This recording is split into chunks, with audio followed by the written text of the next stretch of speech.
this launch feels very special to me. I'm speaking from my hometown, São Paulo. It is the first time that I can see my family since this pandemic has started. And I'm one of the lucky ones. I did not lose any relatives or friends, but Brazil lost an entire generation of indigenous leaders to COVID-19. And the avoidable deaths of the few remaining indigenous elders mean that incalculable loss of culture and knowledge, as we were just hearing also from Hindu.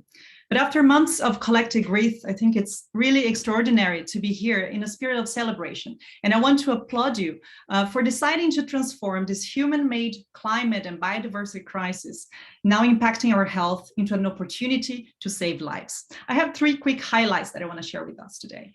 So our current planetary emergency is really a very unfair crisis. And if we remember that in May 2021, the World Health Organization challenged the world to vaccinate at least 10% of the population of every country by the end of September. We're now in October, but 56 countries, unfortunately, were not able to make it.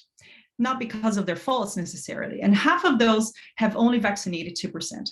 This is really a reality that it's unacceptable. And the São Paulo Declaration on Planetary Health emphasizes that no one is safe until everyone is safe. And that nature is the real vaccine against future pandemics. And vaccine equity is really about trust. And trust, to me, is a very valuable coin in the planetary health market that we should not underestimate. My second point is about money. For planetary health to become a reality on the ground, we need to demand smarter budgets. It's imperative to use public resources for what really matters.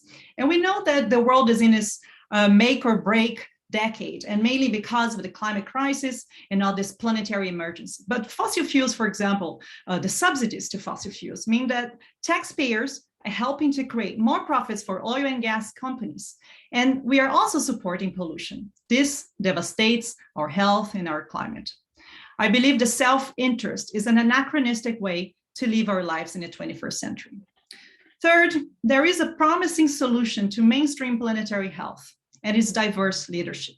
Recently, a total of 191 leaders addressed the UN General Assembly. However, 173 men spoke, but only 18 women. And from consumption habits to responsive actions, research shows that women are the greener gender, I was reading this week. And they have a lower carbon footprint due to more sustainable consumption patterns, and they are also a backbone of our caring economy. We all learned how the caring economy during this pandemic was so important. But women are not victims, and they were drivers. They are really the drivers of positive change for planetary health. They can help us to accelerate the implementation of the UN Sustainable Development Goals. So there won't be planetary health if acute gender disparity continues. Finally, you're here today because you understand the true value of nature for human well-being. And cross-boundary collaboration is what we need. So my final point is, moving forward, is I would invite all of us to break institutional and also mental silos. And I think this is also a topic that I'm passionate, and an upcoming book that I'm writing now, it's the Breaking the Silos for Planetary Health. And despite this current challenge that we're seeing in my country, I believe Brazil has an enormous potential to be on the right side of the planetary health history. And our work at the University of São Paulo with a truly multidisciplinary team is a proof of courageous thinkers trying to make a difference in the most biologically diverse country in the world. It was an honor to be part of the core team that developed and coordinated this process.